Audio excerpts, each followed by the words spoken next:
If I was ever going to teach someone how to cook, this is the recipe I would start with.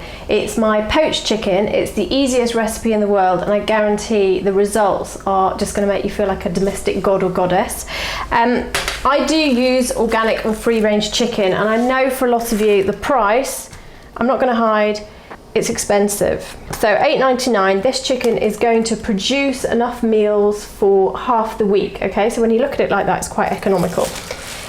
The other good thing about using a free-range stroke organic chicken is the quality of the meat. It's not just the animal welfare that you've got to consider. This is really, really good quality chicken. And as you can see, the breast on this is pretty good size. So unlike roasting in the oven, the chicken's going to be cooked in water in a pan. So you really do need a large pan, okay? But these pans, it's an investment well worth making, because it's great if you're going to do beef casseroles or soups. You know, if you've got a family to feed, really, really good idea. So this chicken, I just checked there's no paper underneath it. It's got string on it. So I'm going to remove the string. And this string is simply so that if you were roasting it, it would stop the chicken's legs from opening, and it holds its shape better. Okay, now, when I wrote this recipe out for the internet, what I said was if your pan was a little bit too big and your breasts were poking out, what you just have to remember to do is keep turning the chicken over during the cooking process to make sure it gets cooked on both sides. But what I recommend is buy a large pan. You don't have to buy a designer Jamie Oliver saucepan or Nigella Lawson. Just buy, you know, it should cost you maybe £15. You get one in your local supermarket. But make sure your chicken can fit quite comfortably inside. Okay, the next ingredients we've got an onion. I've got a red onion. You can use a normal regular brown onion, but go for large. Okay, I've peeled it. And I'm just going to trim the root off, but not remove the root entirely, and I'll show you why. So you've got that knobbly bit there, just trim it off. And how it actually holds the onion. It stops it from falling apart. And I'm just cutting this into wedges, into quarters, and quarters here, so that's 8 pieces of onion. Okay, it's not an exact science. What this is doing is flavouring the stock that the chicken's cooked in, but also you can eat the onion at the end of it. So I'm going to put a couple of pieces inside the cavity, like so. 1, 2. And the remaining pieces of onion are just going round. There we go. The next ingredient, I've got a bulb of garlic. This isn't a clove, it's a bulb, okay? It's the whole thing. What I'm going to do is just trim off the top centimetre. Okay? What that's going to do is expose the lovely pungent garlic inside. Any wispy bits, just remove, like so. Just the papery skin. And then we're going to drop this in as well. Okay? I've got 2 bay leaves, they're going to go into the pot.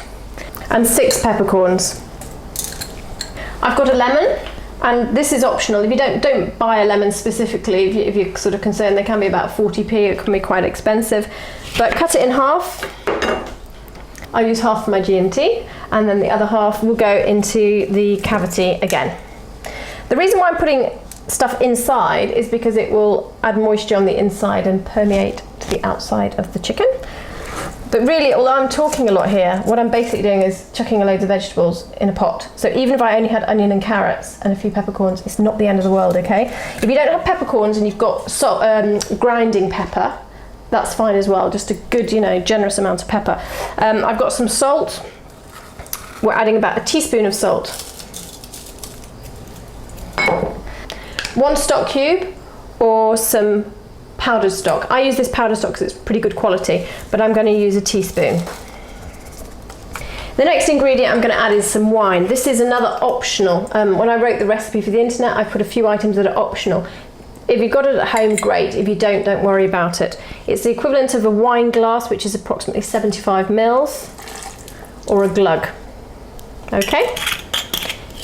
And finally, the carrots. This recipe is going to have enough carrots so that I serve carrots with the chicken tonight, and I've got some leftover carrots for tomorrow for another recipe that I'm going to do. So I've got 6 carrots here, and I'm going to cut them into chunks. And that's it.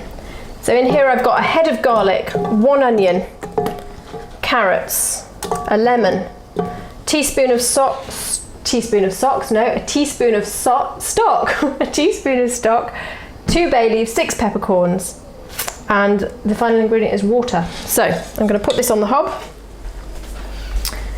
My kettle has boiled as full as it will go, so let's add the water.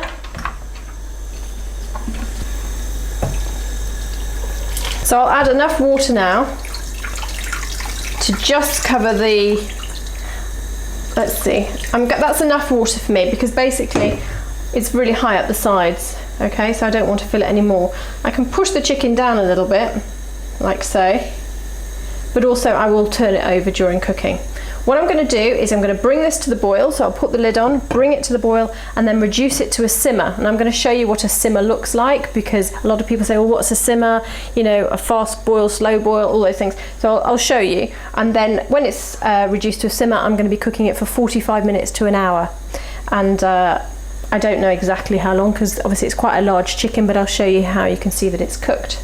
So for now, bring it to the boil, reduce to a simmer, and then leave it for 45 minutes. So we'll come back to it in a little while. Right, this has been on for 10 minutes and it's come up to the boil. As you can see, these little bones are exposed. I actually cut off the little tips because they weren't fitting in the pan very well. So I will drop them back in because they will add to the flavour of the stock.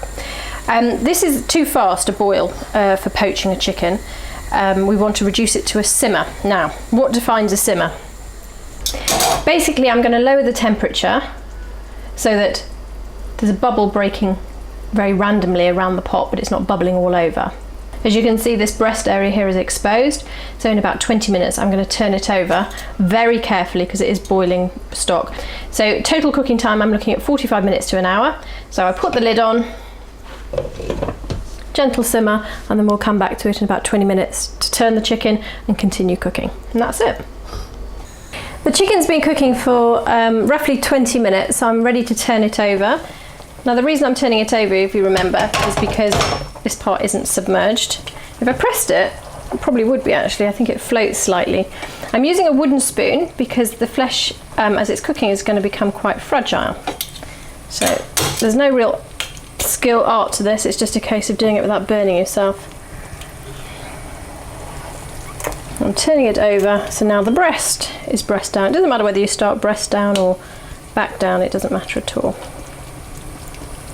Already this is smelling like just comfort food. This is the original, you know, Jewish chicken soup, you know, the real medicinal comfort food. And I believe the carcass of the chicken contains potassium, so the idea that chicken soup is like a medicine is quite factual. So you think of all this goodness that's going into the stock, we're not wasting any of this, we're going to be eating the chicken, the stock, the whole lot.